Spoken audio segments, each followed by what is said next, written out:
अस्सलाम वालेकुम प्यारे दोस्तों। आज से तकरीबन 6.5 करोड़ साल पहले जब एक बहुत बड़ा एस्टेरॉयड ज़मीन की सतह से टकराया और एक बड़े धमाके की वजह से धूल के बादलों ने सूरज को ढक लिया।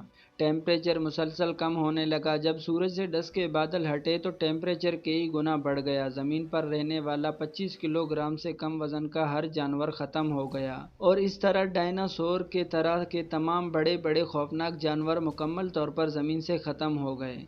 प्यारे दोस्तों, आगे बढ़ने से पहले आपसे गुजारिश है कि वीडियो को शुरू से लेकर आखिर तक ज़रूर देखिएगा और हमारे इस चैनल को भी सब्सक्राइब करें ताकि हर नई आने वाली वीडियोस आप तक वक्त पर पहुंच सकें। जी तो प्यारे दोस्तों, 4.7 करोड़ साल पहले ज़मीन के एनवायरनमेंट के अंदर अचानक बहुत से बदलाव आने लगे और ज़मीन के टेक्टोनिक प्लेट्स के अंदर हलचल हुई जो खुश्की के दो बर्रे आज़मों को एक दूसरे के पास ले गई।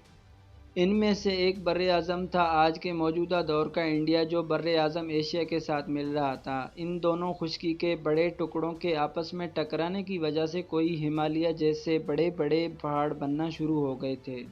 दुनिया की सबसे ऊंची चोटी माउंट एवरेस्ट भी बनी। ये पहाड़ इतने ऊंचे थे कि इनकी वजह से पूरी दुनिया का मौसम अचानक बदलने लगा। ज़मीन का टेम्परेचर आहिस्ता आहिस्ता कम होने लगा, जो कि पहले बहुत ज़्यादा बढ़ चुका था और ये टेम्परेचर इंसानों के रहने के लिए नामुमकिन था। इन पहाड़ों से गुजरने वाला बर्फ़ आगे जाकर नदी नालों में बदलने लगा, जिससे हम इंसानों की आधी से ज़्यादा आबादी आज भी पीने का साफ पानी लेती है। ग्लोबल कूलिंग होने की वजह से आहिस्ता आहिस्ता ज़मीन पर सब्ज़ा बढ़ने लगा और इंसानों के रहने लायक मौसम तैयार हो गया।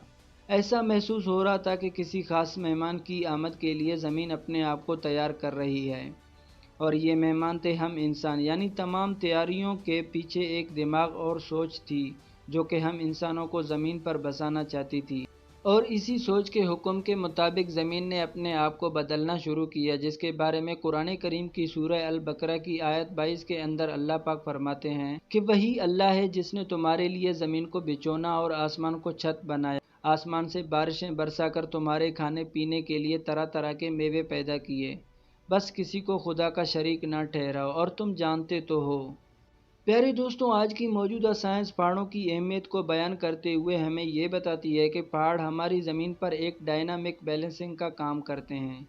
ज़मीन पर हर सेकंड के अंदर तकरीबन 2 ज़िलज़ले आते हैं जिनकी शिद्दत बहुत कम होती है, लेकिन ये इतना ज़्यादा शिद्दत के होते हैं कि ज़मीन के बैलेंस को ख़राब करके हमारे ज़मीन के माहौल को बिल्कुल तबाह कर सकते हैं। बिल्कुल ऐसा ही जब किसी छोटे से एटॉमिक हमले के बाद ज़मीन के हरकत पर और इसकी एनवायरनमेंट पर असर पड़ता है, लेकिन पहाड़ इनकी शिद्दत को रोक कर ज़मीन को बैलेंस रखते हैं, यानी कि इसे अपनी जगह से हिलने नहीं देते। अगर हम पहाड़ों को जगह जगह से काटना शुरू कर दें तो हमारी ज़मीन इनबैलेंस होना शुरू कर देगी। ये कुदरती तौर पर ज़मीन पर मौजूद लंगर हैं जो जितने बड़े साइज़ के बाहर से नज़र आते हैं, इससे कहीं ज़्यादा ज़मीन के अंदर इनकी जड़ें मजबूत होती हैं, बिल्कुल एक कील की तरह। क्योंकि दुनिया की सबसे ऊंची चोटी माउंट एवरेस्ट, जिसकी ऊंचाई तकरीबन 8.8 किलोमीटर है, लेकिन ज़मीन के अंदर से ये तकरीबन 250 किलोमीटर की गहराई तक मौजूद है, यानी कि ज़मीन के क्रस्ट को हिलने से बचाकर इसे संभाले हुए हैं। प्यारे दोस्तों, क्या आप जानते हैं कि इसके बारे में कुरान करीम की सूरह अन-नबा की आयत 5 के अंदर अल्लाह पाक फरमाते हैं कि क्या हमने ज़मीन को बिछोना नहीं बनाया और पहाड़ को मीखें। इसके अलावा सूरह अल हिजर की आयत 19 के अंदर अल्लाह पाक फरमाते हैं और हमने ज़मीन फैलाई और इसमें लंगर डाले और इसमें हर चीज़ अंदाजे से उगाई। प्यारे दोस्तों, कुरान पाक की इस आयत के अंदर लंगर डालना यानी कीलों की तरह ज़मीन के अंदर घुसा देना पहाड़ों का मतलब ये बयान हुआ है। इसके अलावा मज़ीद सूरह अल अंबिया की आयत 31 के अंदर अल्लाह पाक ने फरमाया और हमने ज़मीन में पहाड़ बनाए ताकि ये लोगों के बोझ से हिले ना और ना ही झुकने लगे। यानी कि कुरान करीम में जगह जगह पहाड़ों को लंगर कहा गया है, जो कि ज़मीन को बैलेंस रखने के लिए या इसकी एनवायरनमेंट को कंट्रोल करने के लिए इंसानों के फ़ायदे के लिए ज़मीन पर रखे गए हैं। प्यारे दोस्तों, पहाड़ दुनिया के कई ममालिक के लिए कुदरती तौर पर मौजूद बॉर्डर के तौर पर भी काम करते हैं। माहौल और टेम्परेचर को कंट्रोल करने के साथ साथ तूफ़ानी बारिशों और सैलाब को रोकने का काम भी करते हैं।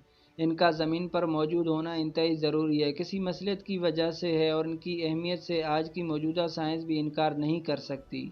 लेकिन ये सब की सब बातें इस कायनात को पैदा करने वाले रब ने आज से 1400 साल पहले अपने महबूब हज़रत मोहम्मद सल्लल्लाहु अलैहि वसल्लम को कुरान पाक जैसे मुक़द्दस किताब के अंदर बयान फरमा दी। جسے آج سائنس ہو بہو تسلیم کر رہی ہے۔ یہ پہاڑ اتنے طاقتور ہیں کہ ان کو دنیا کی جدید ترین مشینری یا کوئی بھی طاقت اپنی جگہ سے ہلا نہیں سکتی۔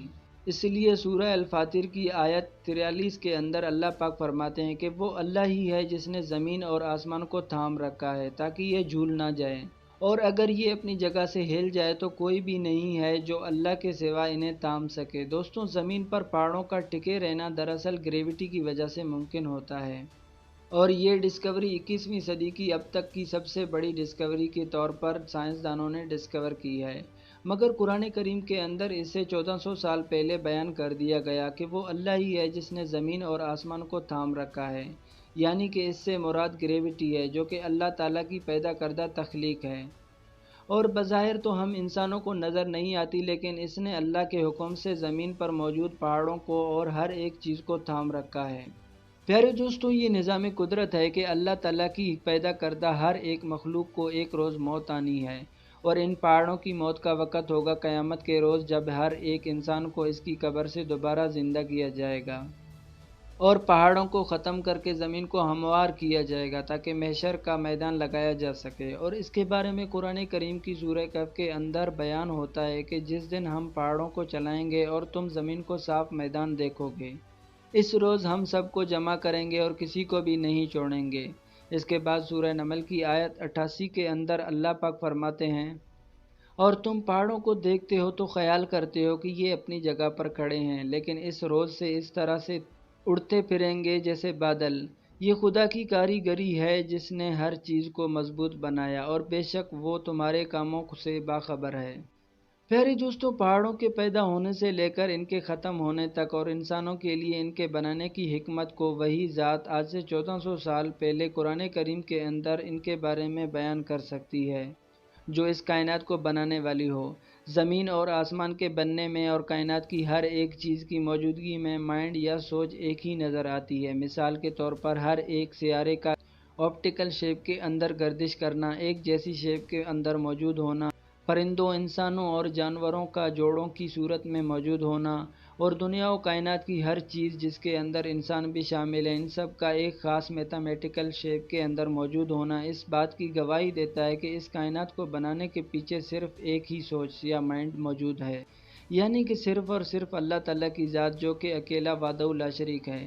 اس لیے تو قرآن کریم کی سورہ سجدہ کی آیت 53 کے اندر اللہ پاک فرماتے ہیں کہ ہم زمین اور آسمان میں ان قریب تمہیں ایسی نشانیاں دکھائیں گے خود تمہاری جانوں کے اندر کہ تم بے اختیار کے اٹھو گے کہ یہ سچ ہے۔ کیا تمہارے رب کا ہر چیز پر گواہ ہونا کافی نہیں؟ اور یہ وہ نشانیاں ہیں جنہیں آج غیر مسلم بھی کئی سالوں کی کڑی محنت اور ریسرچ کے بعد حق یا سچ ثابت کر رہے ہیں۔ خود انسانوں کے اندر نشانیوں سے مراد ڈی این اے کی دریافت ہے جس نے انسانوں کی سوچ کو جھنجھوڑ کر رکھ دیا ہے، اور وہ آج بھی اسے ٹھیک سے سمجھ نہیں پا رہے ہیں۔ ان نشانیوں کے اندر پہاڑوں کی موجودگی کا علم اور انہیں پیدا کرنے کی مصلحت بھی شامل ہے۔ کیا اب بھی کوئی قرآن کریم کے الہامی کتاب یا اس کے سچا کتاب ہونے سے انکار کر سکتا ہے؟ جی تو پیارے دوستوں، یہ تھی ہماری آج کی ویڈیو کیسی لگی کمنٹ میں ہمیں ضرور بتائیے گا، اور ابھی تک آپ نے ہمارا چینل سبسکرائب نہیں کیا تو چینل کو سبسکرائب کریں۔ انشاءاللہ آپ سے ملاقات ہوتی ہے اگلی معلوماتی اور انٹرسٹنگ ویڈیو میں، تب تک اپنا خیال رکھیے گا۔ اللہ حافظ۔